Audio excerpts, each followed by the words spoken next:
हाथ जोड़ करके आंखें बंद करके वंदना मुद्रा में त्रैलोक्यं सकलं त्रिकाल विषयं सालोकमालोकितं साक्षात्तेन यथा स्वयं करतले रेखात्रयं सांगुले रागद्वेषे भयामयान्तकजरा लोलत्तुलोभादयो नालं यत्पदलङ्घनाय समः देवो मया वन्द्यते। नमो प्रज्ञाश्रमणाय नमः श्रीबालयोगिने नमो आचार्यदेवाय नमः श्रीविरागसिन्धवे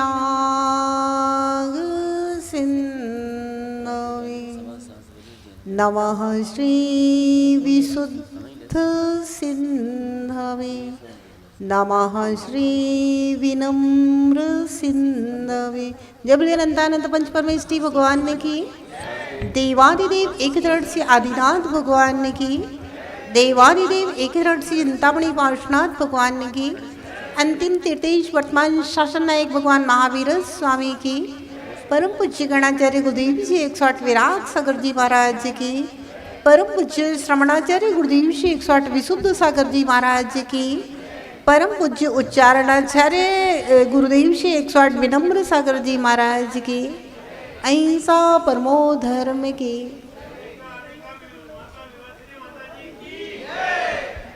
भव्यात्मा भगवान और गुरु ये हमारे आध्यात्मिक जीवन के विकास के लिए और सांसारिक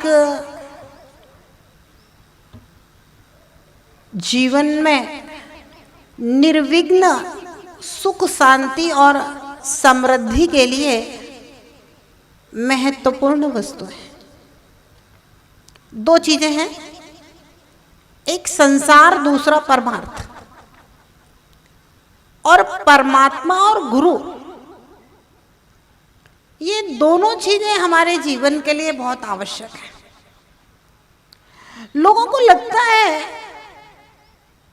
कि भगवान और गुरु परमार्थ के लिए हैं, लेकिन अगर आप सच्चाई को देखना और सच्चाई को जानना चाहते हैं तो भगवान और गुरु सिर्फ परमार्थ के लिए नहीं है। अगर आपको संसार में सुख शांति से जीना है तो आप भगवान और गुरु के बिना सुख शांति समृद्धि कुछ भी नहीं मिल सकती।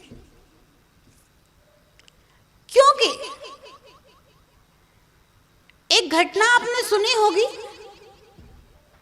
कि जब भरत चक्रवर्ती के लिए 3 समाचार एक साथ मिले थे।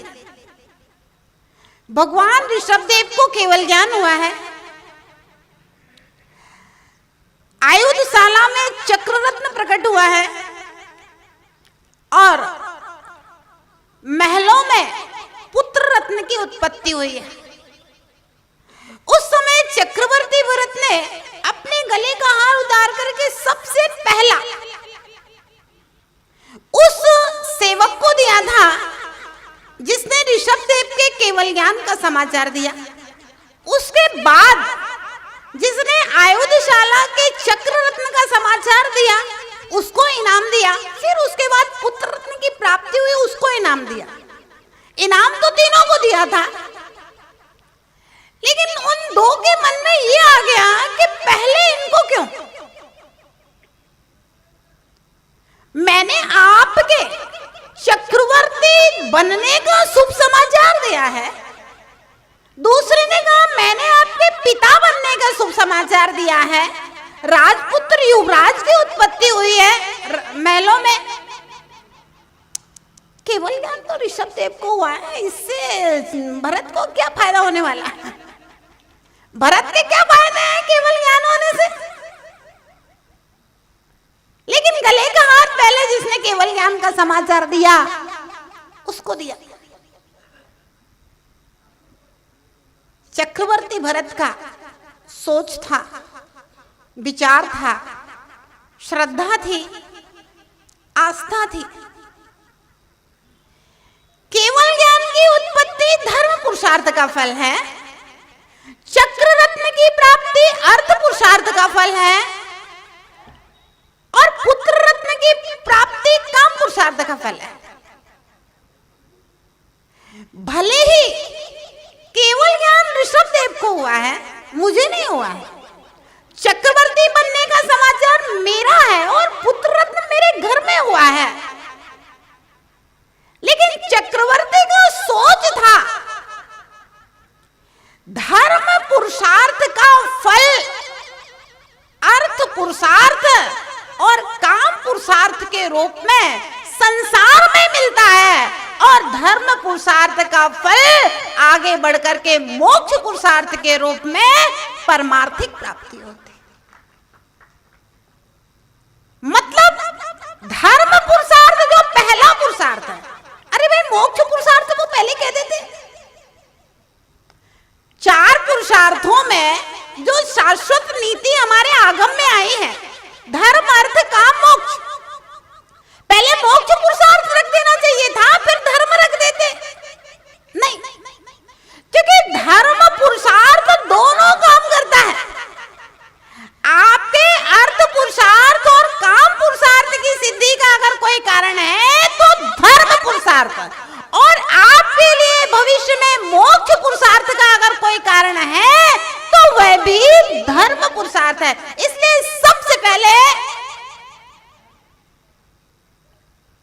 धर्म पुरुषार्थ को रखा। भैया यहाँ सबके डुप्लेक्स बने हुए हैं, 2 मंजिल के ऊपर सिंटेक्स की टंकी रखी हुई है। प्रदीप भैया उस टंकी को आपको नीचे नल आ रहा है सड़क पे और बाल्टी से भरना है, कितनी देर लगेगी? धर्मेंद्र भैया कोई स्टाफ नहीं है, कोई नौकर नहीं हो, और आपको बाल्टी से 2 मंजिल ऊपर घर की टंकी को भरना है, कितनी देर लगेगी?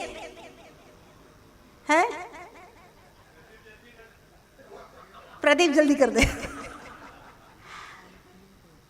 कितनी देर लगेगी प्रदीप भैया बताओ? 2 घंटे लगेंगे। धर्मेंद्र भैया आपको कितने घंटे लगेंगे? 4 घंटे।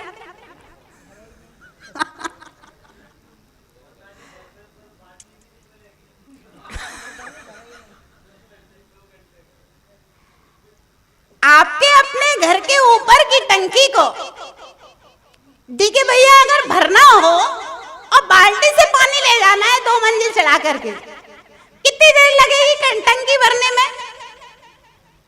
कम से कम 2 घंटे मान लीजिए। और वहीं पर आपने अच्छी बड़ी सारी हॉर्स पावर की मोटर लगा दी और बटन चटकाया, टंकी कितनी देर में भर जाएगी? 10 मिनट। ऐसे ही भैया अगर धर्म पुरुषार्थ नहीं किया है आपने तो अर्थ पुरुषार्थ के लिए हाथ से टंकी भरते रहना, भरते रहना, भरते रहना। और अगर धर्म पुरुषार्थ किया है तो बटन चिटकाएगा और 5 मिनट में टंकी भर जाएगी। लड़के की शादी के लिए लड़की ढूंढते रहना, ढूंढते रहना, ढूंढते रहना, नहीं मिलेगी। और अगर धर्म पुरुषार्थ किया है, पुण्य है, तो भैया 10 लोगों के समाचार फोन तुम्हारे आएंगे और 10 लड़कियां हैं उनमें से एक पसंद कर लो। पुण्य नहीं है तो ढूंढते रहना, नहीं मिलेगी। पुण्य नहीं है तो पुत्र की प्राप्ति नहीं होगी। डॉक्टरों को दिखाते रहना और दुनिया भर के मंदिरों की पूजा पाठ कराते रहना, क्योंकि अर्थ पुरुषार्थ की सिद्धि और काम पुरुषार्थ की सफलता धर्म पुरुषार्थ से होती है, और मोक्ष पुरुषार्थ की सफलता भी धर्म पुरुषार्थ से होती है। इसलिए सबसे पहले धर्म पुरुषार्थ, चाहे आपको संसार चाहिए हो, चाहे आपको परमार्थ चाहिए हो, दोनों के लिए आपको धर्म पुरुषार्थ करना जरूरी है। आचार्य भगवान गुणभद्र महाराज ने एक बड़ी अच्छी बात लिखी, आत्मानुशासन ग्रंथ। आज के समय में जितने लोग मंदिर आ रहे हैं, तो क्या ये सब भगवान बनने के लिए आ रहे हैं कि मोक्ष जाने के लिए आ रहे हैं? इतने लोग इस मंदिर में आते हैं विजयनगर में, भगवान बनने के लिए आ रहे हैं कि मोक्ष जाने के लिए आ रहे हैं? पूछ लेना, चर्चा कर लेना, टंकी भरने के लिए। ध्यान रखना, कोई कुल परंपरा को निभाने के लिए आ रहा है, जैन कुल में जन्म लिया है तो मंदिर जाना है। कोई को कोई महाराज ने बता दिया है कि भैया शनिवार को मुनि सुब्रतनाथ भगवान का कलश करना, तो शनिवार के दिन भीड़ लग जाएगी और 1-1 लाख की शांति धारा की बोलियां और पहले कलश की 21,000 की बोली और वे सब हो जाएंगे। क्या हो रहा है? टंकी भरने का काम हो रहा है। शनिवार को जितने भक्त होते हैं, आपने देखा पहले आदिनाथ के, चंदा प्रभु के, शांतिनाथ के, पारसनाथ के और भगवान महावीर के मंदिर और इन्हीं के भक्त मिलते थे। लेकिन कुछ दिनों से आप देखिए मुनि सुब्रतनाथ की मूर्तियां, मुनि सुब्रतनाथ के मंदिर और मुनि सुब्रतनाथ भगवान के भक्त जाल मिल गए। ये सब टंकी भरने वाले भक्त। कोई बात नहीं, विरोध नहीं कर रहे हैं और आप कभी किसी का विरोध करना भी मत, विरोध नहीं कर रहे हैं। कम से कम कुदेवों की पूजा से, हमारे बीतराग देव की पूजा अच्छी है। आ गया है मंदिर में, आज शनिवार को आया है तो रविवार को भी आएगा, फिर सोमवार को भी आएगा, फिर वो परमानेंट भक्त हो जाएगा। कोई दिक्कत नहीं है, आया तो सही। आने वाले को कभी भगाना नहीं, वो 7 दिन में से कोई भी दिन आए, कोई दिक्कत नहीं है। तो भक्तों से पूछो भैया क्यों? तो वो महाराज जी ने बताया, वो संतान नहीं हो, पोता पोती नहीं हो रहा, वो भक्तांबर जी का विधान करना और सोमवार के दिन करना और आदिनाथ भगवान के सामने करना और हो जाएगा। तो वो इसलिए आ रहा है। कोई रोग बीमारी है, उसके लिए महाराज जी ने बता दिया है कि वो 45वां काव्य पढ़ना और वो आके पढ़ लेगा तो कर ले। आचार्य गुणभद्र महाराज ने लिखा है आत्मानुशासन ग्रंथ में, हे भव्य, अगर तुझे मोक्ष नहीं चाहिए, क्या नहीं चाहिए? मोक्ष। तुझे भगवान बनने की इच्छा नहीं है, तुझे मोक्ष की इच्छा नहीं है, तुझे अगर केवल इंद्रिय सुख की इच्छा है, संसार में मेरी घर गृहस्थी अच्छी मिले और अगले जन्म में अच्छा स्वर्ग में अच्छा बढ़िया महल मकान मिल जाए, इतनी आकांक्षा है, तो आचार्य महाराज कहते हैं भैया इसके लिए भी तुझे धर्म का सहारा लेना पड़ेगा, क्योंकि ये सब भी तुझे धर्म से ही मिलेगा। ओंकारम बिंदु संयुक्तम नित्यम ध्यायन्ति योगिना कामदम मोक्षदम च। कामनाओं की पूर्ति भी यही होगी और निर्वाण की सिद्धि भी बीतराग के चरणों में बैठकर ही होगी। कभी मत कहना अपने बच्चों से कि हमारे भगवान कुछ देते लेते नहीं है। कहना बेटा जो भी मिलेगा यही मिलेगा, इधर उधर मांगने मत जाना। हमारा जैन समाज भिखारी नहीं है, ये भगवान महावीर की संतानें हैं। हम लोग भिखारी नहीं है जो दूसरे के द्वार पर कटोरा लेकर के जाए। हमने अपने जिनेंद्र भगवान की इतनी सेवा की है, इनके चरणों की सेवा से हमारी तिजोरियां अपने आप भर जाएंगी। कभी भी भिखारी बनकर के किसी देवता के चरणों में मांगने मत चले जाना। जब भी मांगना हो तो यहीं पारसनाथ के द्वार पे और आदिनाथ के द्वार पर मांग लेना, सब कुछ मिलता है। कामदम मोक्षदम च, कामनाओं की भी पूर्ति होगी, मोक्ष भी मिलेगा। पढ़ते हो ना पारसनाथ स्तोत्र में, दरिद्रीन को द्रव्य के दान दीने, अपुत्रीन को तो भले पुत्र देने, महासंकटों से निकाले विधाता, सबई संपदा सर्व को दे ही दाता। सब देते हैं, दरिद्रियों को द्रव्य देते हैं, अपुत्रियों को पुत्र देते हैं, संकटों से निकालते हैं और सभी प्रकार की संपदा दे देते हैं। जो चाहिए मोक्ष लक्ष्मी चाहिए, मोक्ष लक्ष्मी चाहिए दे देते हैं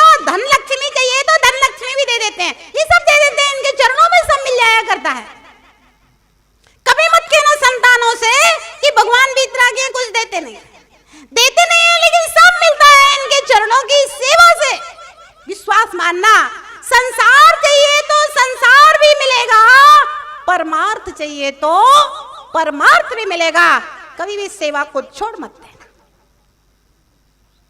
लेकिन भव्यात्माओं, बात तो सत्य है, संसार भी मिलेगा, परमार्थ भी मिलेगा, लेकिन भक्ति के अभाव में, श्रद्धा के अभाव में, गुणानुराग के अभाव में कुछ भी नहीं मिलेगा, कुछ नहीं मिलेगा।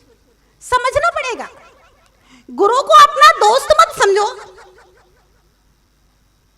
क्या कहा? गुरु को अपना दोस्त मत समझो, गुरु को अपना मित्र मत समझो, गुरु को अपना भगवान मानो। पंच परमेष्ठी में उनका नाम है। हम तो महाराज तो अकेले हैं, वे तो ऐसे ही हैं, वे तो बूढ़े महाराज हैं, वे तो ऐसे ही हैं, वे बूढ़ी माता जी हैं, वे तो ऐसे ही हैं। अरे दूसरों को ऐसे ही समझते हो, तुम कैसे हो? एक छोटा सा सूत्र है, समय लगता है, हो गया हमारा।